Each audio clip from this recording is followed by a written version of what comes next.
Shalom. Kita bertemu kembali di dalam kegiatan Alkitab kita minggu ini. Bacaan kita dilandasi melalui Kejadian pasal 18 ayat 16 sampai dengan ayat 33. Tema kita pendoa syafaat.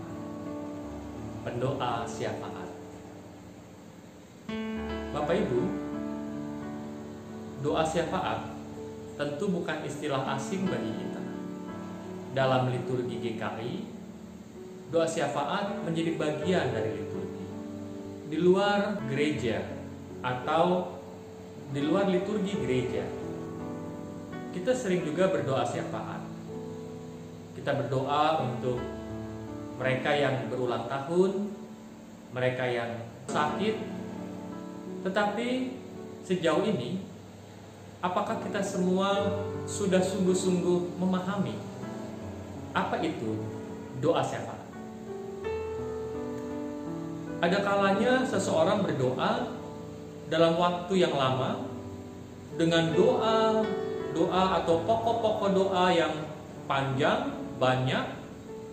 Apakah itu juga bisa masuk dalam kategori doa syafaat? Bapak Ibu, dalam buku The Intercession Prayer terbitan Canisius 2020, di sana secara gamblang dipaparkan tentang doa syafaat atau pendoa syafaat. Berkaitan dengan doa syafaat, si pendoa syafaat disebut sebagai perantara. Artinya, si pendoa menjadi penghubung antara dirinya, orang lain, dan Allah. Dia berada di tengah. Bisa jadi dia berdoa bukan untuk seseorang, bisa untuk masyarakat, bisa untuk bangsa dan negara, bisa untuk apa saja. Tapi intinya adalah si pendoa adalah perantara atau penghubung.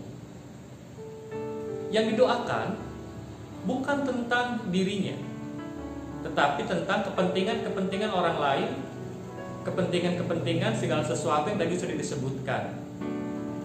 Si pendoa berdoa bukan untuk kepentingan sendiri, tapi untuk orang lain dengan memohon belas kasihan, bisa memohon pertolongan, bisa juga memohon kemurahan Allah.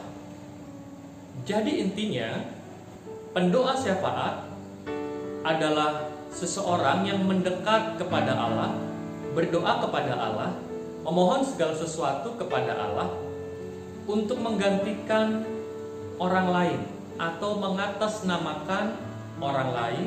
Dalam bacaan kita dalam Kejadian pasal 18 ayat 16 sampai 33, di sana menceritakan tentang rencana Allah pada tempat yang bernama Sodom dan Gomora.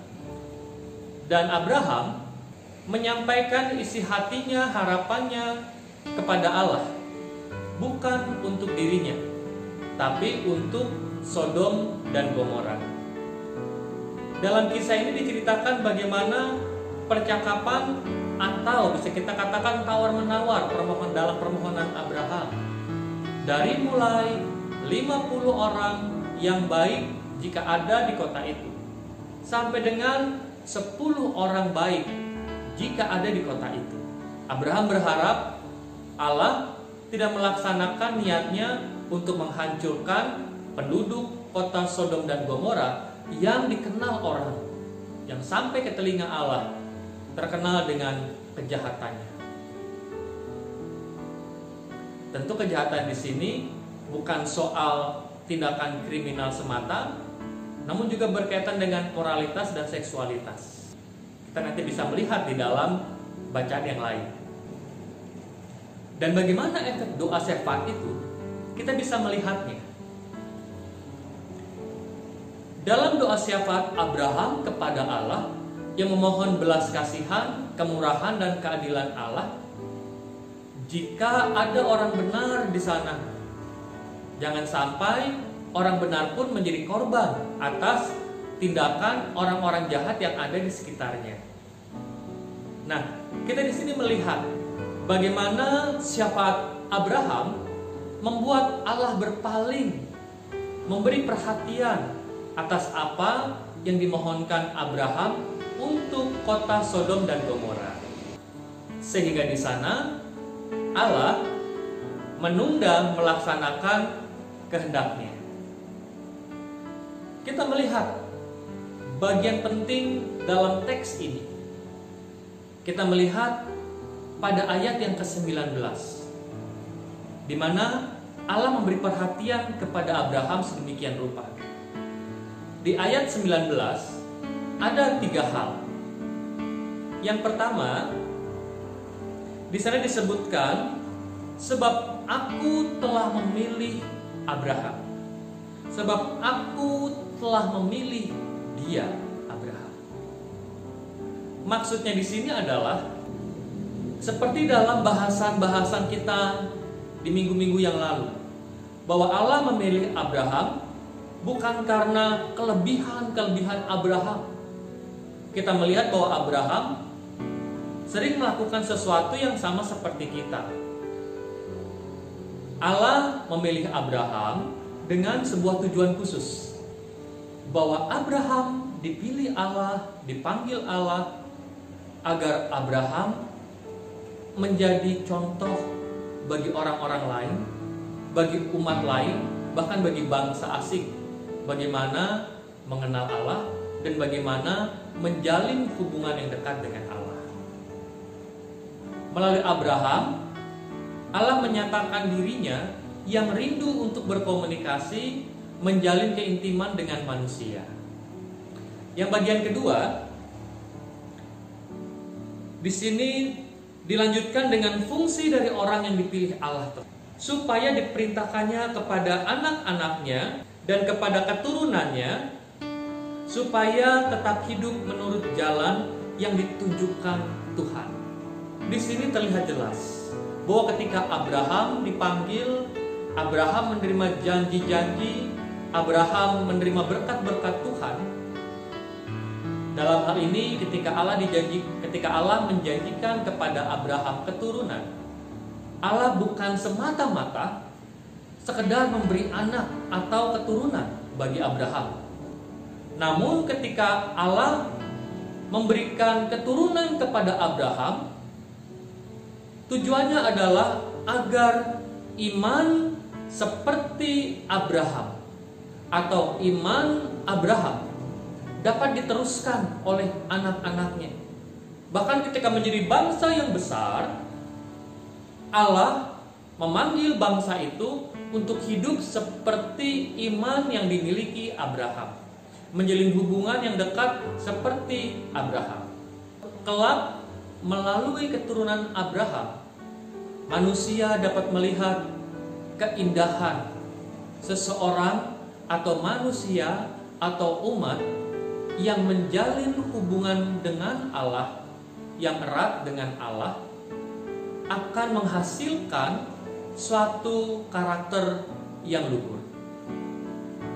Iman yang terproyeksi dalam perilaku. Nah, perilaku seperti apa? Kita melihat yang selanjutnya dengan dikatakan di sana, dengan melakukan kebenaran dan keadilan. Jadi Abraham dipanggil oleh Allah, dipilih oleh Allah untuk dijadikan percontohan bagi umat manusia lainnya bagaimana hidup yang dekat dengan Allah.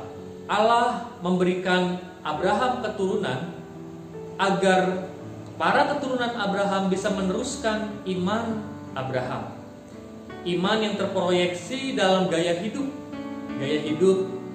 yang memiliki karakter luhur. Karakter luhur di sini disebutkan di sini yaitu dengan melakukan kebenaran dan keadilan. Dari kedua tindakan ini, hidup dalam kebenaran dan melakukan keadilan, mencerminkan bagaimana seseorang yang mengasihi Tuhan. Orang yang mengasihi Tuhan, dia akan menjaga hidupnya sesuai dengan apa yang dikehendaki Allah, sehingga ia akan melakukan apa yang benar. Dan ketika seseorang melakukan apa yang benar di hadapan Allah, maka ia pun tentunya akan menjaga sikapnya pada hubungannya dengan sesama di tengah masyarakatnya. memperhatikan sesamanya dan masyarakatnya. Bagaimana mengasihi Allah, juga dia akan mengasihi sesama dan orang-orang di sekitarnya. Ditempatkan di tengah masyarakat untuk menghadirkan kasih Allah dan kebenaran Allah. Nah, ini tercermin dari bagaimana Abraham bersyafaat untuk Sodom dan Gomora. Sebuah tindakan yang di mata Allah benar, sehingga Allah memalingkan wajahnya kepada Abraham. Tindakan yang dilihat Allah adil. Dia tidak memperhatikan kepentingannya, dia tidak hanya membutuhkan berkat-berkat Allah, tapi ketika ia dipakai Allah, dipilih Allah, dia menjalankan perannya dengan benar. Menjadi perantara, menjadi penghubung untuk menyampaikan apa yang menjadi harapan-harapan manusia kepada Allah. Dari perikop ini ada pengajaran-pengajaran yang kita dapat. Yang pertama, bahwa Allah mendengar permohonan hambanya. Allah tidak mengabaikan Abraham. Allah mendengarkan apa yang menjadi permohonan Abraham. Dalam artian tertentu, bahwa di dalam doa Tuhan membiarkan tindakannya dipengaruhi oleh manusia atau permohonan manusia.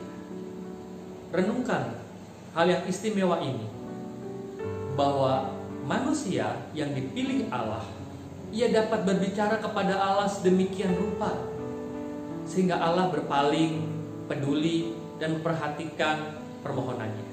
Dari hal yang istimewa ini, kita melihat bahwa Tuhan senantiasa merindukan adanya komunikasi terjadi antara Allah dan manusia untuk menunjukkan belas kasih-Nya.